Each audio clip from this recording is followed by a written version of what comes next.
Hey everybody, this is ECSpade or Magnum Pawn. I'd like to show you a game that I played, Blitz game, just yesterday I think. So first off, I got to represent my Chelsea jersey. We're 4-0 right now, top of the Premier League. I'm pretty excited. So anyways, I played a game. I'm white here. I'm playing against the I forget if this is the Slav or the Semi-Slav. I think this is the full Slav, and it ends up being kind of an open game here. So this is my first real decision point here, is whether my bishop was going to come out to g5 or to f4. And I think either move is good. I mean, you can play it to f4, you know, and try and work some shenanigans like this. This isn't bad. You recollect your pawn. And you still got decent center control. Your knights are developed. The trick here is what to do with this knight sitting out here after b5. You know, this gets a little bit awkward. Maybe trading off here.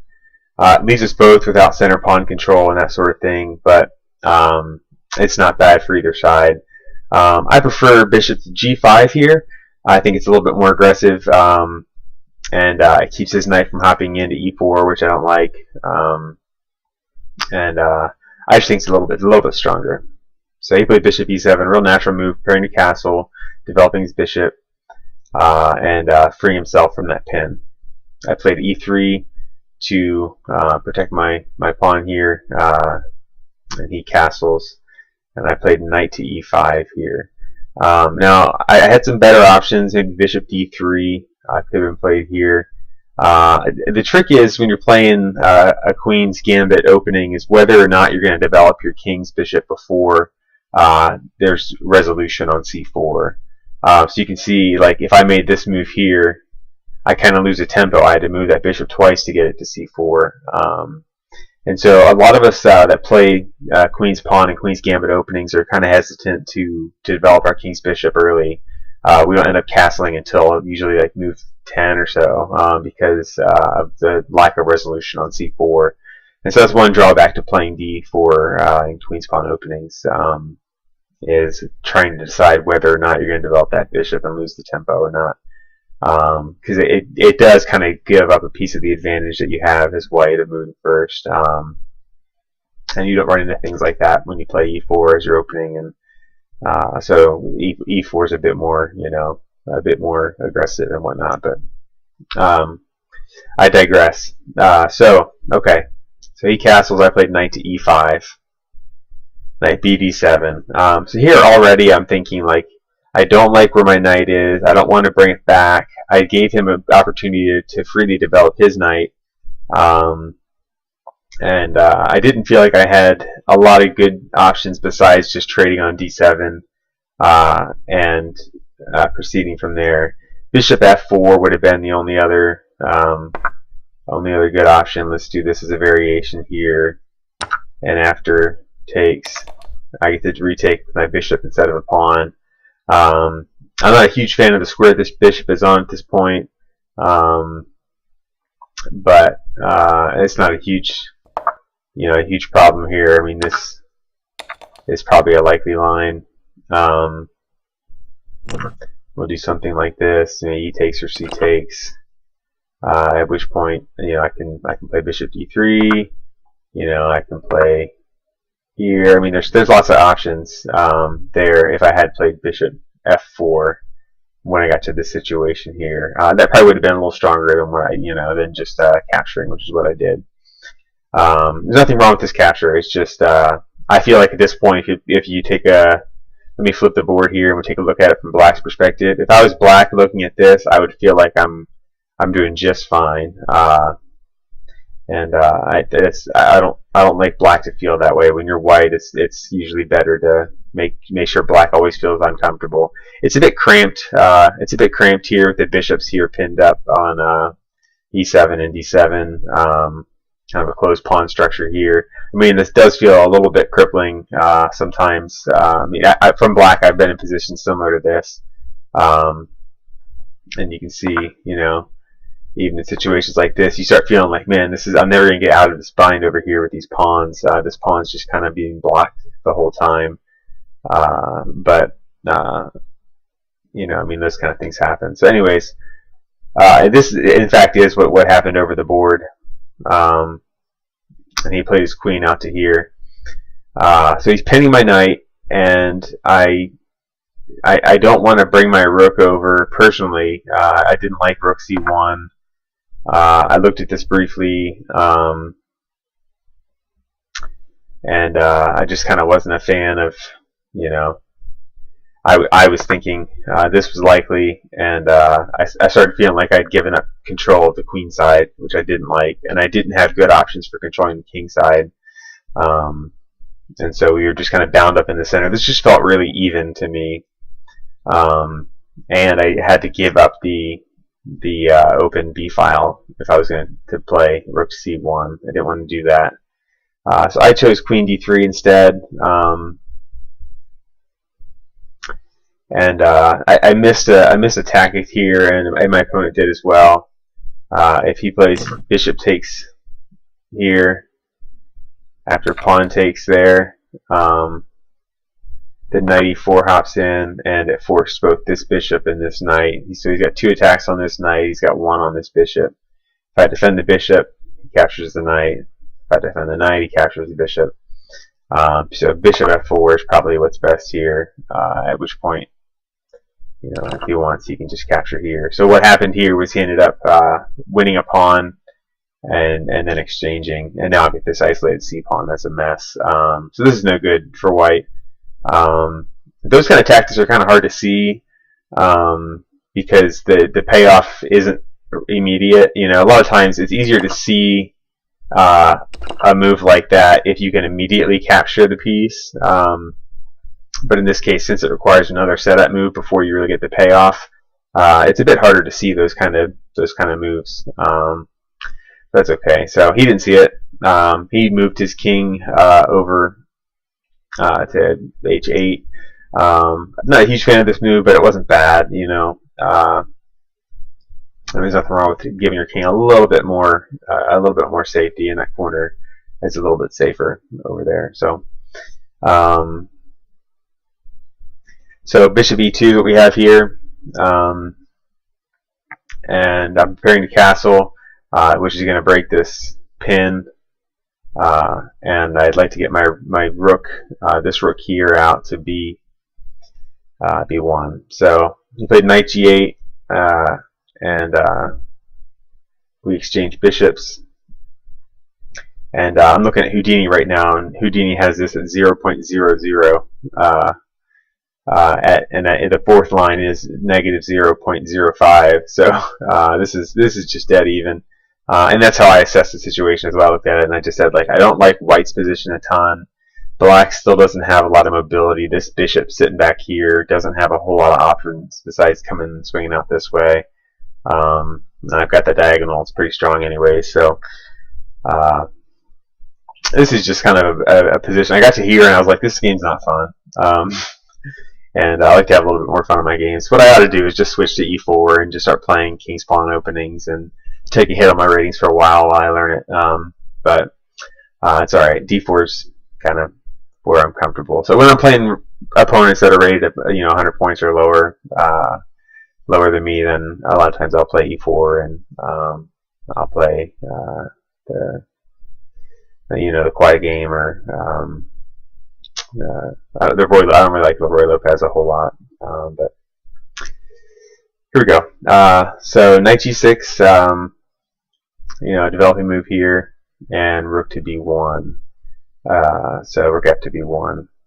My opponent played e5 here, and this is another uncomfortable move. It's freeing for him on his bishop, which is good for black. His knight move kind of set this up, gave himself a chance to protect that, and he knew anyways that I didn't want to make a move like this. I've isolated this pawn. He's winning that pawn back with tempo, and I've got to play something like queen d4 or something like that to defend this pawn. And now my queen's kind of in this weird situation where the queen's part of the pawn chain. I'm using it as a weak piece here, so let's roll it back.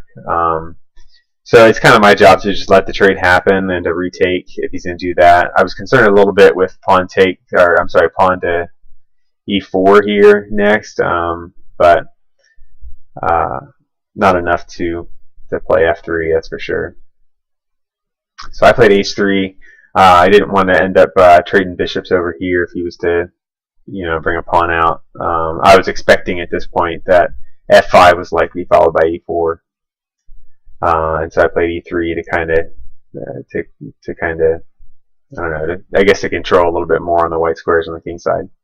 It was a weighty move. There wasn't much to do. So bishop to f5. So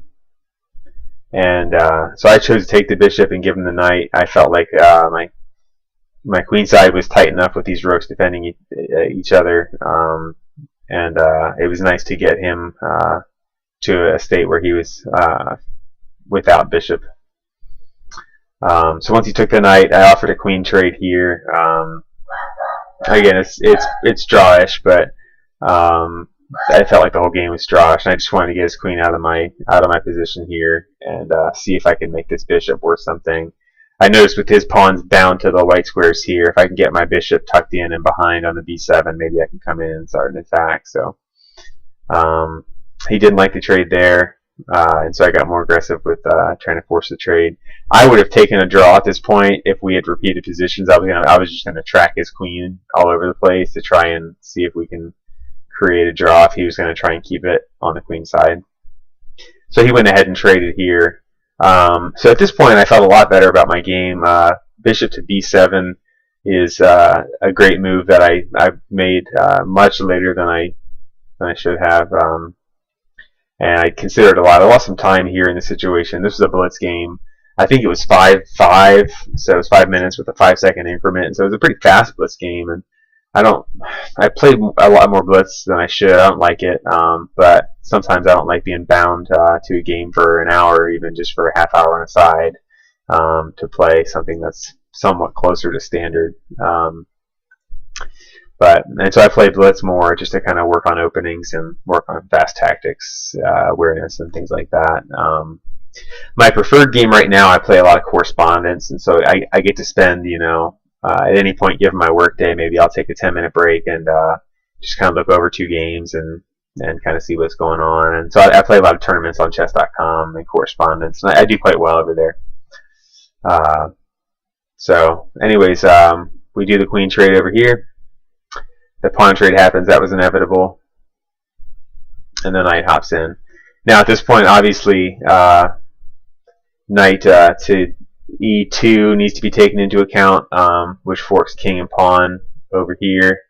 My best move at this point, and this is where I went wrong, was I should have played bishop to b7. So now he's got to take care of this rook situation. So coming in and running this fork right now just gives him trouble. He's got to get that knight out. There's no better move. And now I'm feeling, pretty good about my control. Situations like this, probably what we're looking at.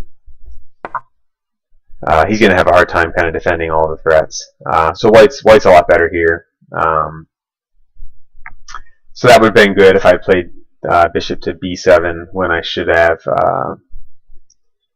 So where are we? Knight to f4. I played rook to b4 instead. I wanted to defend this pawn and double up my rooks, and so I kind of missed my opportunity. And he hopped his knight back in, so he put an attack out on this pawn. I decided to kind of shore up my king side a little bit, and I wanted to get my king 1 square closer to the center. I expected that there was going to be a point at which our kings were, kind of both racing to get control of the center squares, and I wanted to be ahead of him a little bit. His king's tucked into the corner, and I wanted to get mine here and kind of get it moving if I needed to. So got my king moving here. He got the same idea once he saw what I was doing. I'm not a fan of this move, but it's okay. There's not a lot to say here. I decided to trade rooks here, which wasn't good because it lets him get his rook in here and get a second attack on this pawn, which I can't really deal with. So that trade there was bad. Much better here would have just been to just double up here, and he kind of has to follow through on his threat. And then F5, and we're back to just this dead even game that's really going nowhere. So coming back here, took the rook, threatens the bishop, and I brought it back here. I didn't want to let him get to my back rank with his rook, and so the way I defended it was by bringing my bishop to E2 here, and that way if he comes to the back rank, I can just meet him with rook D1 and make a trade there. And then I was going to propose a draw if we traded rooks at that point. So A5 here. And now here's rook B4. And so he's threatening this pawn. Now I realize that I have time, just enough time, because I made that move with my king, to get in here and use my king as my second defense on that pawn. So here, I'm defending things well. The game's still relatively even. I would have loved to have had the black side on this instead of white, but there's not a ton that either one of us can do if we play it right. Okay, so here's a point at which I try to get that rook exchange to happen, and it wasn't happening. Now I would end up losing a pawn here, and this was as soon as I saw this, I was like, oh great, I just lost that pawn. Rook takes. I mean, it seems kind of obvious here. So I had about a minute left at this point. My opponent had like 2.5, and so I was trying to make a couple of reflex moves to keep him thinking while I was doing stuff I thought was relatively obvious at the time. This would have been pretty bad for me. I might have still been able to hold down the center here, but there's going to end up being a lot of threats. So that was a possibility. Instead, he put the second attack back on his pawn. I played G4. I'm trying to keep his king from finding a way into the center of the board at all. He played A4, H4, A3. So this advanced pawn is kind of dangerous. I have to be ready to handle it if anything happens to my A pawn here. And I don't have any pawns near promotion anywhere, whereas he has one up here on third rank. So big mistake here, and this is kind of where the game fell apart for me, is I started thinking I need to run my pawn. If I can just get my king onto this side instead of on this side, I'll be good. And it was one of those moves that the second, I looked at it for 6 seconds, made the move, and as soon as the piece dropped, I was like, oh, great, I did it, didn't I? Yeah, so sure enough here. Now, of course, he's happy to trade material there and then snatch up a second pawn. So, I mean, the game's pretty much lost at this point. I tried to figure out a way to kind of maintain here. I didn't have much of a choice but to trade on this side. I'm not sure why he didn't just recapture here, but it's kind of irrelevant because I can't deal with both threats. So he moves that pawn there. I have to keep this bishop on the diagonal, any diagonal that protects this square here, or else once he pushes, I'm done for. So I think it's one of those double threat situations where I kind of have to get protected. So at this point, there's forced mates from here. I threw my king to the corner, and I was hoping that he would make a mistake and give me a draw here. If I could sack this bishop somehow, then I would have a draw. So here it's coming up mate in 1 here, and this is the point at which I ran out of time. So I was just kind of screaming through these last few moves. So let's go backwards here. You can see the next mate here. Pick a square for your bishop here, and this is mate. So let's roll it backwards. None of this really counts. All of it. It was a done game already. This is probably the biggest mistake I made, was bringing my king here, because that spelled my doom. But I think I'll just slide up this way. I come back to here, and this is the first move I think I made that I wasn't too proud of. The position's not bad here, but I put myself in a game where I was uncomfortable, and that's probably the best thing I can take away from this game. Is I used an opening that I'm familiar with, but I ended up putting myself in a game that I didn't care for, that I'm uncomfortable with, and so when you make yourself uncomfortable in chess, you end up making moves that aren't familiar to you, and it's easier to make mistakes. The mistakes that I made weren't due to that, but I didn't feel it in this game at all. I felt draw the whole game, and so I let my guard up a bit, and that's where the mistakes came in. I missed some tactics. So kudos to my opponent for playing well, and hopefully the game was instructive to you and learned some things. And really, especially this tactic here, I hope something that you might be able to gain something from. Sacking the piece for the pawn here when the payoff is 2 moves out instead of 1. So, anyways, hope you enjoyed the game, and leave me some comments and thumbs up and whatever else you can do. And hope you have a good one. Thanks.